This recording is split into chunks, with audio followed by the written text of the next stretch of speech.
सावरगाव कुसूर जिल्हा परिषद गटाची आता निवडणूक होऊ घातलेली आहे. अनेक मंडळी या ठिकाणी बसली आहेत, सगळी त्याच गटामधली आहेत सगळे, पण त्यांच्याकडे चर्चा करणार आहोत.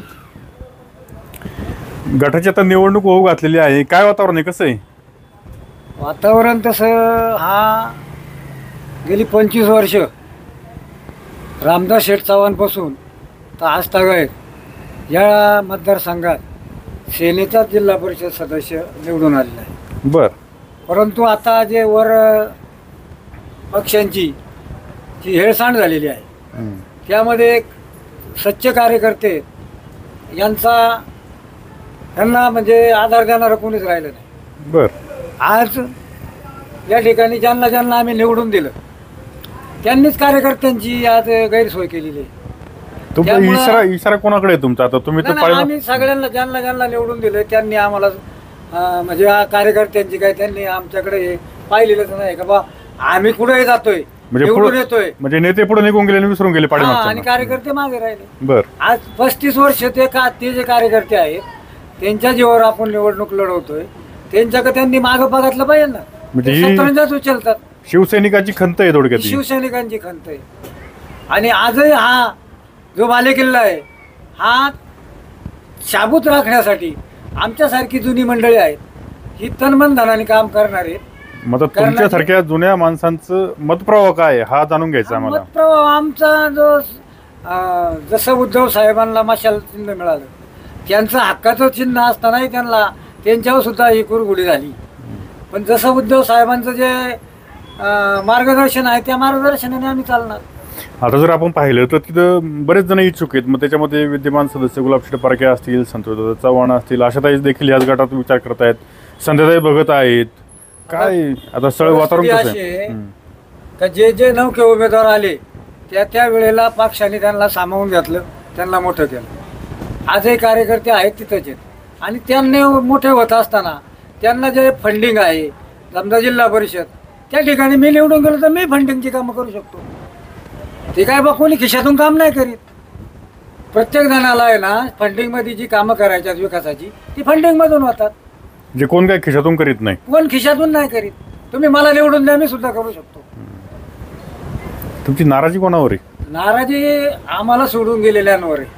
तशी आमची नाराजी कोणाकडेच नाही. सगळ्यांनी आमच्या बरोबर राहावा, आम्ही अजूनही त्यांना निवडून देऊ. म्हणजे गुलाबशेठ परके आता राष्ट्रवादीच्या वाटेवर आहे म्हणून तुम्ही असं बोलताय? गुलाबशेठ बद्दल गुलाबशेठ तर माणूस चांगला आहे, पण गुलाबशेठने रस्ता का चुकावला ह्या संभ्रमात सगळे कार्यकर्ते. आम्हाला सुद्धा माहित नाही अजून गुलाबशेठचा रस्ता चुकलाय किंवा गुलाबशेठ राष्ट्रवादीत गेले असं काय नाही. गुलाबशेठ आजही आमच्या सारख्यांना म्हणतात तुम्ही आमच्या बरोबर थांबा, तुम्ही आमच्या बरोबर थांबा, आमच्या खाली थांबा. पण आम्ही अजून म्हणजे बा पत्र जे चित्रच स्पष्ट होत नाही तोपर्यंत आम्हाला काय कोणाला शब्द देता येत नाही. म्हणजे त्यांच्या राष्ट्रवादीत जायच्या निर्णयाला समजा जर त्यांनी असा निर्णय घेतला तर तुमचा त्याला विरोध आहे? नाही, त्यांनी जाऊ नये. ज्या ठिकाणी पहिलं यश मिळाले ते यश डावालू नये त्यांनी, अशी आमची प्रांजळ इच्छा आहे. म्हणजे सैनिक म्हणून तुमची भूमिका आहे त्यांनी जाऊ नये राष्ट्रवादी? हा, जाऊ नये अशी आमची इच्छा आहे. समजा ते उद्या गेले, तुमची पुढची भूमिका काय? आता ते गेले तर आम्हाला नाही जाता येणार.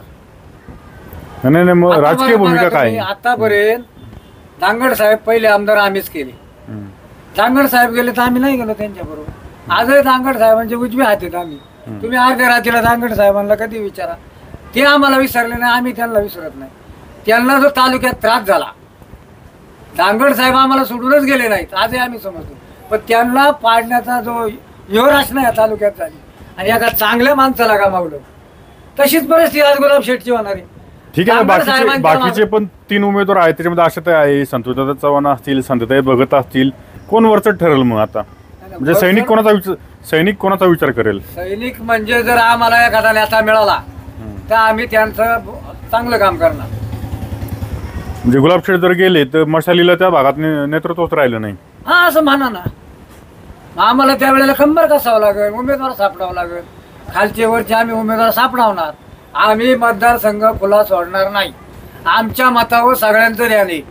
जे इच्छुक उमेदवार आहेत ना आता इथं, आता आशाताई जर पाहिलं तर आशाताई भाजपमध्येच आहे, संतोषदादा चव्हाणांनी धनुष्य हाती घेतलेला आहे.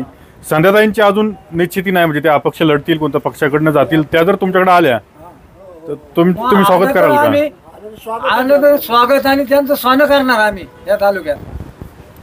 कारण सगळ्या उमेदवारांना आम्ही पाहिले आता संध्याकाळीला बघायची वाट पाहतोय आम्ही.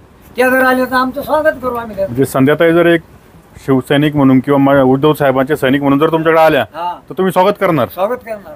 आणि आम्ही त्यांचा एक अभ्यास घेतलाय.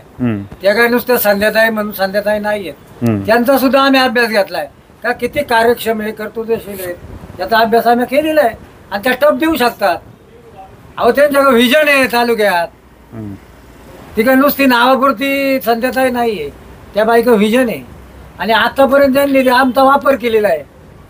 त्यामुळं जर संध्याताईंनी आम्हाला, आम्ही जर समजा त्यांना विनंती केली आणि त्यांनी आमच्या शब्दाचा मान राखला तर आम्ही त्यांना 100% निवडून आणायचा प्रयत्न करू. म्हणजे त्यांनी तुमच्याशी काही संपर्क साधलाय की तुमची काही चर्चा झाली आहे की या आम्ही संदर्भात? तसं काही चर्चा केली नाही, पण फोनवर ते आमचा, त्या इथं आल्यापासून त्यांचा आमचा संपर्क आहे. पण एवढंच का त्यांना अजून कार्यकर्ते कोणत्या कोणत्या पक्षाचे आहेत यांची समज झाली नाही. त्यांनी प्रत्येक कार्यकर्त्याशी अशी गाठ भेटी घेऊन त्यांचे फोन नंबर घेतले, त्यांचे फोन येत असतात.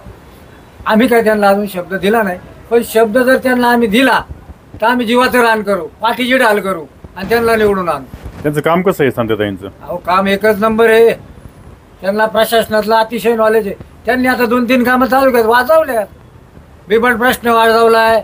आपल्या जुन्नर तालुक्यातलं प्रशासकीय जे आरोग्य केंद्र आहे ते डॉक्टरचं काम वाजवलंय. अशी जर तालुक्याच्या ठिकाणची काम वाजवतात, मग ती बाई असून काम वाजवती. म्हणजे शिवसेनेला एक अशा आक्रमक नेतृत्वाची गरज आहे. अशी गरज. आता सैनिक काय विचार करतोय त्या गटामधला, सावरगाव गटातला सैनिक काय विचार करतोय? सावरगाव गटातला सैनिक हाच विचार करतो का आपल्याला मशालीचा अधिकृत उमेदवार असावा. तो जो गट आहे पहिल्यापासून हो. शिवसेनेला. मशालीच्या चिन्ह उभा राहणारच उमेदवार पाहिजे. आता तुमच्याकडे असा कोण उमेदवार आहे मशालीचा? आता आमच्या या नेत्यांनी सांगितले ना, संध्याताई येत आहेत, जर आल्या तर आमच्याकडून त्यांचं स्वागतच आहे. सैनिक काम करतील का सगळे? हो नक्कीच करतील. 101% 100%. अहो शिवबंधन बांधल्यावर शिवबंधन मान्य मागं सरनेत नाही. साहेबांचा आदेश आला, विषय संपला. हो. काय म्हणणं आहे तुमचं? आता सगळ्या हालचाली तुम्ही पाहतायत.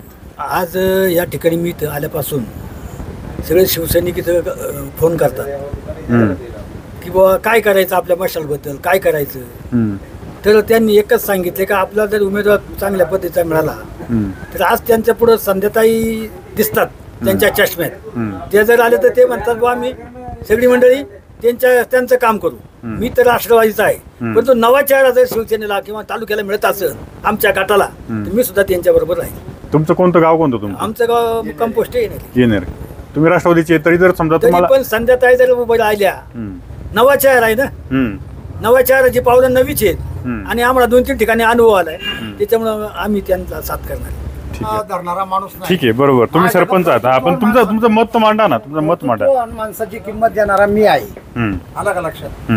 की सर्वसाधारण हा तालुका कसा आहे, अतिशय शिकलेली मुलं आहेत, त्यांना योग्य मार्गदर्शन करणारा संस्था किंवा मार्गदर्शन करणारे पुढारी भेटत नाही, किंवा त्यांच्यासाठी काय केलं पाहिजे असं आपल्या तालुक्याला कुठल्याही नेत्याचं विजन नाहीये. असं विजन जर एखाद्या व्यक्तीने जर देणारा असेल तर त्याला माझा पूर्ण पाठिंबा आहे. कोण आता तुमच्या त्या गटामध्ये कोणाकडे असं विचार तुम्हाला काय आमच्या वाटतं? गटामध्ये आहेत, आशाताई आहेत, गुलाबसिंग पारखे आहेत, संतोष चव्हाण आहे, अशी म्हणजे ऐकायला भेटलेलं आहे मला. परंतु आता हे जे संध्याताई बघत आल्यात त्यांच्याबद्दल काय मत आहे तुमचं?